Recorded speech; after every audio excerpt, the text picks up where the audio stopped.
प्रिय विद्यार्थियों, आप सभी लोगों का स्वागत है आपके अपने YouTube channel DJ sir maths पर। बहुत ही मोस्ट इम्पोर्टेंट होने वाला है ये सेशन, क्योंकि ये भौतिक विज्ञान कक्षा 11 का है और वार्षिक पेपर जो आप लोग का हुआ एडिशंस ये है पेपर आप लोग का। और इसमें जो मोस्ट इम्पोर्टेंट आप लोगों की श्रृंखला है आरएम के कोड। तो आरएम के कोड का पेपर बहुत ही मोस्ट इम्पोर्टेंट है। वार्षिक परीक्षा में यदि आप बैठने वाले हैं, कक्षा 11 के विद्यार्थी हैं, तो ये सेशन आपके लिए है, भौतिक विज्ञान का। लेसन देखिए, आरएम के सेट बहुत ही मोस्ट इंपॉर्टेंट, और इसे अपने क्लासमेट पर शेयर जरूर कीजिएगा। बहुत से विद्यार्थी परेशान है, और डीजे सर मैथ्स जो है इसको सब्सक्राइब कर लीजिए, क्योंकि यह है आपका समाधान। चलिए यहाँ बढ़ते हैं। केवल 11th के नहीं बल्कि 12th के लिए और उसके आगे के लिए भी ये चैनल आपके लिए बहुत ही हेल्पफुल रहेगा, और फ्री में इतनी व्यवस्थाएं आपको मिलने वाली है इस चैनल पर। तो बढ़ते हैं हम लोग यहाँ पर बहुविकल्पी प्रश्नों की श्रृंखला के साथ। देखिए, पहला प्रश्न क्या है, प्रत्यास्थता गुणांक का मात्रक क्या होता है। तो देखिए डिस्टेंस यहाँ पर जो मात्रक होता है किलोग्राम प्रति मीटर सेकेंड स्क्वायर। ठीक है ना, किलोग्राम प्रति मीटर सेकेंड स्क्वायर जो होता है वो प्रत्यास्थता गुणांक का मात्रक होता है। दूसरा देखिए प्रश्न क्या है, किसी खींचे हुए तार की प्रति एकांक आयतन की स्थितिज ऊर्जा कितनी होती है। ठीक है, तो यहाँ पर डिस्टेंस देखिए 1/2 इंटू प्रतिबल गुणे विकृति। तो पहला जो ऑप्शन होगा आपका क, वो करेक्ट हो जाएगा। 1/2 प्रतिबल गुणे विकृति जो होगा इस प्रश्न का राइट आंसर हो जाएगा। देखिए तीसरा महत्वपूर्ण प्रश्न है, बर्नौली कपड़े में बहुत ही मोस्ट इंपॉर्टेंट है, किस संरक्षण पर आधारित होता है। देखिए ये मुख्य रूप से देखा है तो ये ऊर्जा पर आधारित होता है, यानी ऊर्जा के संरक्षण का बात करता है बर्नौली का प्रमेय। ठीक है ना। चौथा देखिए मोस्ट इंपॉर्टेंट प्रश्न क्या है, साबुन के बुलबुले के भीतर दाब आधिक्य है, जहाँ टी पृष्ठ तनाव है और आर जो है बुलबुले की त्रिज्या है। देखिए डिस्टेंस यहाँ पर जो चारों विकल्प दिया गया है, विकल्प नंबर घ जो होगा 4t/r, यानी 4t/r जो होगा इस प्रश्न का राइट आंसर हो जाएगा।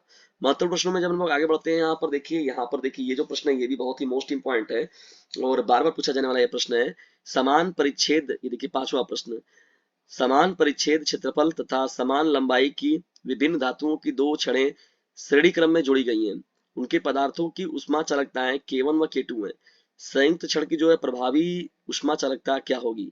तो देखिए डिस्टेंस यहाँ पर जो हो जाएगा 2K1 K2 बटे में K1 प्लस K2, ये जो होगा यहाँ पर देखिए इसका जो कॉम्बिनेशन वाला जो पूरा निकल कर आएगा प्रभावी उष्मा चालकता, तो 2K1 K2 बटे में K1 प्लस K2 हो जाएगा। ठीक है, दोस्तों देखिए इसका अगर सॉल्यूशन भी चाहिए तो मैं पूरा आपको उपलब्ध करा दूंगा, लेकिन यहाँ पर बहुविकल्पी प्रश्नों की श्रृंखला है, आप लोगों को पेपर में बैठना है अभी, तो इसको तैयार कर लीजिए सड़सठ। और विकिरण संबंधित बीन का नियम क्या है, देखिए यहाँ पर, तो lambda M T is equal to B, lambda M T is equal to B जो होता है विकिरण संबंधित बीन का नियम होता है। महत्वपूर्ण प्रश्नों की श्रृंखला में चलिए आगे बढ़ते हैं, देखते हैं नेक्स्ट प्रश्न को। देखिए सातवां आपका प्रश्न क्या है, किसी चक्रीय प्रक्रम में गैस की आंतरिक ऊर्जा क्या होती है। तो देखिए डिस्टेंस ये अपरिवर्तित रहता है, इसका मतलब कि नियत रहता है। ठीक है ना, तो आंतरिक ऊर्जा क्या होता है, ये नियत रहता है, यानी अपरिवर्तित रहता है।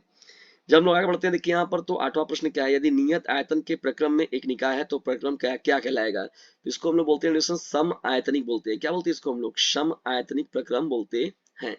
रुद्धोष्म प्रक्रम क्या होता है डिस्टेंस, देखिए रुद्धोष्म प्रक्रम में अगर बात करें हम लोग, देखिए तो उष्मागतिकी का ऐसा प्रणाली होता है जिसमें देखा जाए तो उष्मा का कोई स्थानांतरण नहीं होता है। इसका मतलब जो आपका हीट होता है वो आपका कांस्टेंट होता है, तो इसका मतलब ये हो जाएगा स्थिर उष्मा पर। ठीक है ना, इस प्रश्न का राइट आंसर क्या हो जाएगा, स्थिर उष्मा। तो 9वें का ग जो होगा आपका राइट आंसर हो जाएगा। चलिए आगे बढ़ते हैं, यहाँ पर देखते हैं अन्य प्रश्न को। देखिए हम लोग का 10वां प्रश्न क्या है, आदर्श गैस के रुद्धोष्म प्रक्रम के ताप व दाब P में संबंध क्या होगा। तो देखिए यहाँ पर डिस्टेंस जो होगा आपका ये हो जाएगा राइट आंसर क, T पावर गामा अपॉन में P power gamma -1 is equal to constant. ठीक है, ये इस प्रश्न का राइट आंसर हो जाएगा। ठीक है, ये मोस्ट इंपॉर्टेंट है प्रश्न एडिशंस, और मोस्ट इंपॉर्टेंट प्रश्नों की श्रृंखला अभी जारी है, और फटाफट से अपने क्लासमेट पर शेयर करते चलिए, क्योंकि आप सभी लोगों के लिए जबरदस्त तरीके से मोस्ट इंपॉर्टेंट प्रश्नों की श्रृंखला जो है, मोस्ट इंपॉर्टेंट प्रश्नों का डिस्कशन जो है इस चैनल पर नियमित रूप से होता रहता है। और साइंस साइड के विद्यार्थियों के लिए बहुत ही महत्वपूर्ण है ये चैनल। किसी गैस पर कृत कार्य सर्वाधिक होता है, समतापी प्रक्रम में, समदाबी प्रक्रम में, सम आयतनिक प्रक्रम में, रुद्धोष्म प्रक्रम में। तो समदाबी प्रक्रम जो होगा डिस्टेंस इस प्रश्न का राइट आंसर हो जाएगा, समदाबी प्रक्रम में। देखिए ऊर्जा सम विभाजन नियम के अनुसार अगर देखा जाए, ऊर्जा सम विभाजन नियम के अनुसार अगर देखा जाए, तो प्रत्येक प्रत्येक स्वतंत्र कोटि से संबंधित जो प्रति कण औसत जो आंतरिक ऊर्जा होती है वो क्या होती है। तो ये होता है डिस्टेंस 1/2 kT। क्या होता है 1/2 kT जो होगा इस प्रश्न का राइट आंसर हो जाएगा। बहुत ही सीधा प्रश्न पूछा गया, दाब का मात्रक। देखिए दाब का मात्रक जो होता है डिस्टेंस पास्कल होता है, और ऐसे देखा जाए तो न्यूटन प्रति मीटर स्क्वायर होता है, ठीक है ना, न्यूटन प्रति मीटर स्क्वायर। ठीक है, ये बहुत ही महत्वपूर्ण हो जाएगा आप लोगों का। वायुयान किसके सिद्धांत पर कार्य करता है? देखिए वायुयान जो होता है मुख्य रूप से अगर देखा जाए तो बर्नौली के सिद्धांत पर ये कार्य करता है, ठीक है ना। ये जो होता है मुख्य रूप से क्या करता है, बर्नौली के सिद्धांत पर कार्य करता है। देखिए कोई भी असंपीड़ित तरल या वायु जो वायु में देखा जाए तो एक स्थान से दूसरे स्थान तक देखा जाए तो धारा रेखीय प्रभाव में प्रभावित होता है ना, और प्रत्येक बिंदु पर देखा जाए तो इसके एकांक आयतन की कुल ऊर्जा का योग जो होता है वो नियत होता है, और ऊर्जा के नियत के योग की बात हो रही है तो तुरंत बर्नौली का सिद्धांत आ जाएगा वहां पर, ठीक है ना। तो 14वें का विकल्प नंबर ग जो होगा आपका करेक्ट हो जाएगा। पृष्ठ तनाव का मात्रक क्या होता है डिस्टेंस देखिए यहाँ पर, तो इसका ऐसा ही मात्रक जो होता है वो न्यूटन प्रति मीटर होता है। क्या होता है? न्यूटन प्रति मीटर। मोस्ट इंपॉर्टेंट ये भी प्रश्न हो जाएगा आप लोगों का। आगे पढ़ते हैं हम लोग यहाँ पर, एक द्रव्य किसी ठोस के पृष्ठ को नहीं भिगोता यदि स्पर्श कोण क्या होता है, तो जब भी स्पर्श कोण अगर ग्रेटर देन 90 डिग्री हो जाता है, यानी किसी एक द्रव की ठोस के पृष्ठ को नहीं भिगोता है, कब? जब स्पर्श कोण ग्रेटर देन क्या होता है, यानी 90 डिग्री से बड़ा हो जाता है, ठीक है ना। तो ये इस प्रश्न का राइट आंसर हो जाएगा। स्थायी अवस्था में किसी क्षण का ताप क्या होता है, तो देखिए डिस्टेंस यहाँ पर जो होता है ये देखा जाए तो अपरिवर्तित रहता है ना, तो समय के साथ नहीं बदलता है, क्षण जो होता है क्षण के प्रत्येक बिंदु पर ये समान होता है। तो 17वें का विकल्प नंबर ग जो होगा आपका करेक्ट हो जाएगा। आगे जब बढ़ते हैं, देखिए संवेग परिवर्तन की दर किसके बराबर होती है डिस्टेंस, तो यहाँ पर देखिए उसमें लगने वाला जो बल होता है तो ये बल के क्या होता है, बराबर होता है। आगे जब बढ़ते हैं डिस्टेंस यहाँ पर देखिए नेक्स्ट प्रश्न की ओर हम लोग, तो यहाँ संवेग परिवर्तन की दर जो है वो किसके बराबर होती है, तो बल के बराबर होती है। आगे बढ़ते हैं यहाँ पर 19वें प्रश्न की ओर, एक घन की भुजा मापने में 2% की त्रुटि होती है, घन के आयतन का परिकलन में प्रतिशत त्रुटि क्या होगा, तो देखिए डिस्टेंस यहाँ पर हो जाएगा 6%, 0.01, 0.06 ना, 0.06 हो जाएगा। अभी यहाँ पर 100 से डिवीजन करेंगे तो क्या होगा, 0.06 जो होगा इसका आंसर हो जाएगा, ठीक है ना। तो 6% कहिए चाहे 0.06 कहिए, आपका वो राइट होगा। चलिए बढ़ते हैं नेक्स्ट प्रश्न की ओर, अधिकतम परास के लिए किसी कण क्षैतिज से प्रक्षेप कोण कितना होना चाहिए। बहुत ही सीधा प्रश्न है, बताइए इसका उत्तर कमेंट बॉक्स में। बहुत ही सिंपल ये प्रश्न पूछा गया है, एक प्रश्न आप लोग को दिया जा रहा है, इसका उत्तर जो है कमेंट बॉक्स में जरूर दीजिएगा। बहुत ही सिंपल प्रश्न है कि अधिकतम परास के लिए हम लोग को जो है क्षैतिज से प्रक्षेप कोण कितना करना होगा। देखिए यंग प्रत्यास्थता गुणांक की परिभाषा देना और उसका मात्रक बताना है आप लोगों को, और यहाँ पर देखिए न्यूमेरिकल भी दिया गया है। रेनॉल्ड्स संख्या की सहायता किसी किसी तरल की क्रांतिक वेग जो है स्पष्ट करना है।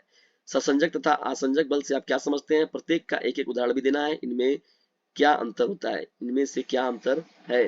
द्रव की बूंद के भीतर अधिक दाब का व्यंजन निगमित करना है, ठीक है। उष्मा चालकता गुणांक की परिभाषा देना है तथा मात्रक भी लिखना है उसका। और कृष्णिका विकिरणों के लिए देखा जाए तो ये विक्रम जो है वितरण दिया गया है, और 4 विभिन्न तापों के लिए देखिए यहाँ पर जो है निष्कर्ष लिखना है इसका। उष्मा उष्मा गतिकी का जो है प्रथम नियम जो है वो गणितीय निरूपण के रूप में लिखना है, और इसकी व्याख्यान भी देना है। समतापी तथा रुद्धोष्म प्रक्रम के लिए देखिए दाब आयतन वक्र खींचना है, और ढलान अधिक क्यों होता है इसके बारे में इसका व्याख्यान देना है। देखिए यहाँ पर जो ये प्रश्न है ये भी महत्वपूर्ण है, अनुत्क्रमणीय उत्क्रमणीय वाली बात हो रही है। और उष्मागतिकी की द्वितीय नियम की देखिए व्याख्या देना है यहाँ पर आरेख की सहायता से करना है, ठीक है, ये भी इंपॉर्टेंट हो जाएगा। अथवा में देखिए जो प्रश्न दिया गया, एक कार्नो इंजन की दक्षता इतना दिया है और ऐसे ही है तो टी की गणना कीजिए, ठीक है। 24वां का प्रश्न है, गैस के अणुगति सिद्धांत की परिकल्पना लिखिए, ठीक है। सिद्ध कीजिए कि गैस के अणुओं की वर्ग माध्यमूल चाल जो होती है गैस के परम ताप के वर्गमूल के अनुक्रमणानुपाती होता है। ये तो बहुत ही मोस्ट इंपॉर्टेंट प्रश्न है, हर बार समझ लीजिए आपका जो एनुअल का एग्जाम होता है उसमें ये फिक्स रहता है। ये भी देखिए प्रश्न इंपॉर्टेंट है, समतापी प्रक्रम वाला है आपका यहाँ पर। और 25वां जो प्रश्न है देखिए, प्रतिबल और विकृति जो है यहाँ पर संचित प्रत्यास्थ स्थिति ऊर्जा को जो है देखिए ये बहुविकल्पी में भी आपका पूछा गया था ना। पास्कल का नियम क्या है बताइए, और एक द्रव्य स्तंभ द्वारा उत्पन्न दाब का व्यंजक जो है प्राप्त करना है।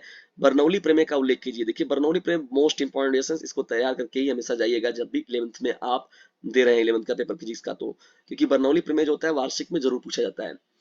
आदर्श द्रव के प्रवाह का देखिए वेग दिया गया है, द्रव का वेग शीर्ष ज्ञात करना है। तो डिस्कशन इस तरीके से था आप लोग का आर्यन के कोड का ये फिजिक्स का पेपर, इसमें कि आप लोग का पूरा बहुविकल्पी का डिस्कशन आप लोग के साथ किया गया। ये महत्वपूर्ण सेशन आप लोग कैसा लगा कमेंट बॉक्स में जरूर बताइएगा, और यदि वीडियो थोड़ा सा भी हेल्पफुल लगा हो तो इसे अपने क्लासमेट पर शेयर जरूर कीजिएगा, ठीक है दोस्तों, क्योंकि टीजे सर मैथ्स जो है उस पर साइंस साइड के मोस्ट इंपॉर्टेंट प्रश्नों की श्रृंखला आप लोग को नियमित तौर पर मिलती रहेगी। लेकिन उसके लिए आपको भी एक काम करना पड़ेगा, इस चैनल का लिंक जो है उसे अपने क्लासमेट पर शेयर करते रहना होगा। जल्दी मिलते हैं किसी अन्य वीडियो में किसी अन्य टॉपिक के साथ। तब तक के लिए टेक केयर, बाय, जय हिंद, जय भारत।